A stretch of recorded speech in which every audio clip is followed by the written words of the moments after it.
ರಾಜ್ಯದ ಹಲವು ಜಿಲ್ಲೆಗಳಲ್ಲಿ ಮಳೆಯ ಆರ್ಭಟ ಮುಂದುವರೆದಿದೆ. ಇಂದು ಕೂಡ ವರ್ಣಾರ್ಭಟ ಮುಂದುವರಿಕೆ ಆಗುವಂತ ಸಾಧ್ಯತೆ ಇದೆ. ಹವಾಮಾನ ಇಲಾಖೆ ಕೂಡ ಎಚ್ಚರಿಕೆಯನ್ನು ಕೊಟ್ಟಿದ್ದು ಇಂದು ಕೂಡ ರಾಜ್ಯದಲ್ಲಿ ಉತ್ತಮ ಮಳೆಯಾಗುತ್ತೆ ಅಂತ ಹೇಳಲಾಗ್ತಿದೆ. ಇನ್ನು ರಾಜ್ಯದ 3 ಜಿಲ್ಲೆಗಳಲ್ಲಿ ಶಾಲಾ ಕಾಲೇಜಿಗೆ ಮುನ್ನೆಚ್ಚರಿಕಾ ಕ್ರಮವಾಗಿ ರಜೆಯನ್ನು ನೀಡಿದ್ದಾರೆ. ಉಡುಪಿ ಜಿಲ್ಲೆಯ ಶಾಲಾ ಕಾಲೇಜುಗಳಿಗೆ ರಜೆಯನ್ನು ನೀಡಲಾಗಿದ್ದು, ಶಿವಮೊಗ್ಗ ಸಾಗರದಲ್ಲಿ ಮಾತ್ರ ಶಾಲಾ ಕಾಲೇಜುಗಳಿಗೆ ರಜೆಯನ್ನು ನೀಡಲಾಗಿದೆ. ಇನ್ನು ಉತ್ತರ ಕನ್ನಡ ಜಿಲ್ಲೆಯ 10 ತಾಲೂಕಿನಲ್ಲೂ ಕೂಡ ರಜೆಯನ್ನ ಘೋಷಣೆ ಮಾಡಿದ್ದಾರೆ. ಹಾಗೆ ದಕ್ಷಿಣ ಕನ್ನಡದ 3 ತಾಲೂಕಿನಲ್ಲಿ ರಜೆಯನ್ನ ನೀಡಲಾಗಿದೆ.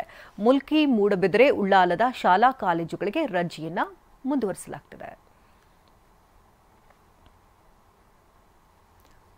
ಬೆಂಗಳೂರಿನಲ್ಲಿ ಗಣೇಶ ಹಬ್ಬದ ಖುಷಿಯಲ್ಲಿದ್ದವರಿಗೆ ಮಳೆರಾಯ ಶಾಕ್ ಕೊಟ್ಟಿದ್ದಾನೆ. ಸಂಜೆ ಸುರಿದಂತಹ ಮಳೆಗೆ ನಗರದ ಹಲವು ಏರಿಯಾಗಳು, ರಸ್ತೆಗಳು ಕೆರೆಗಳಂತಾಗಿದ್ವು.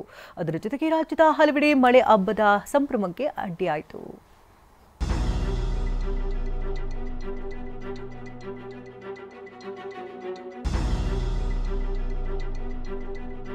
ಬೆಂಗಳೂರಲ್ಲಿ ಕೊಂಚ ಬಿಡುವು ಕೊಟ್ಟಿದ್ದ ಮಳೆರಾಯ ನಿನ್ನೆ ಒಮ್ಮಿಂದೊಮ್ಮೆಲೆ ಅಬ್ಬರಿಸಿದ್ದಾನೆ.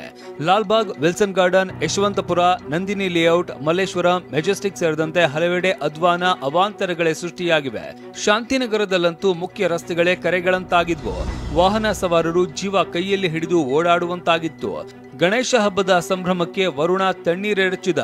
ಬೆಂಗಳೂರು ಸೇರಿದಂತೆ ದಕ್ಷಿಣ ಒಳನಾಡಿನಲ್ಲಿ ಜಿಲ್ಲೆಗಳಲ್ಲಿ ಭಾರೀ ಮಳೆ ಇರಲಿದೆ ಅಂತ ರಾಜ್ಯ ಹವಾಮಾನ ಇಲಾಖೆ ಮುನ್ಸೂಚನೆ ನೀಡಿದೆ.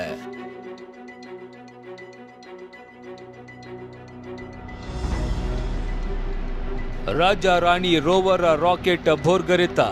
ಶಿವಮೊಗ್ಗ ಜಿಲ್ಲೆಯಲ್ಲಿ ಮಳೆ ಆರ್ಭಟ ನಿಂತಿಲ್ಲ. ಲಿಂಗನಮಕ್ಕಿ ಡ್ಯಾಂನಿಂದ 11 ಗೇಟ್ ಮೂಲಕ ಶರಾವತಿ ನದಿಗೆ 36,000 ಕ್ಯೂಸೆಕ್ ನೀರು ಬಿಡುಗಡೆಯಾಗಿದೆ.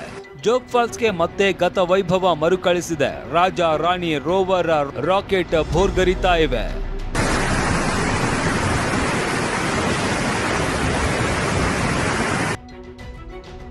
ಟಾರ್ಪಲ್ ಹಾಕಿ ಗಣೇಶನ ಮೆರವಣಿಗೆ. ಕಲಬುರಗಿಯಲ್ಲಿ ಮಳೆಯಿಂದಾಗಿ ಟಾರ್ಪಲ್ ಹಾಕಿ ಸಾರ್ವಜನಿಕ ಗಣೇಶ ಮೂರ್ತಿಗಳ ಮೆರವಣಿಗೆ ನಡೆಸಿದ್ರು. ಡಿಜೆ ಬದಲು ಜಾನಪದ ಕಲಾ ತಂಡಗಳು ಭಾಗವಹಿಸಿದ್ವು.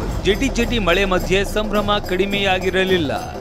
ಇದರ ಜೊತೆಗೆ ಗದಗ, ಕೋಲಾರ, ಬೀದರ್, ಉಡುಪಿಯಲ್ಲೂ ಗಣೇಶನ ಪ್ರತಿಷ್ಠಾಪನೆಗೆ ಮಳೆ ಅಡ್ಡಿಯಾಗಿತ್ತು. ವರುಣನ ಅಬ್ಬರದಿಂದಾಗಿ ಜನಜೀವನ ಅಸ್ತವ್ಯಸ್ತವಾಗಿತ್ತು. ಮಳೆಗೆ ಎಷ್ಟೋ ಜನ ಹೊರಗೆ ಬರಲಿಲ್ಲ. Bureau report, TV9.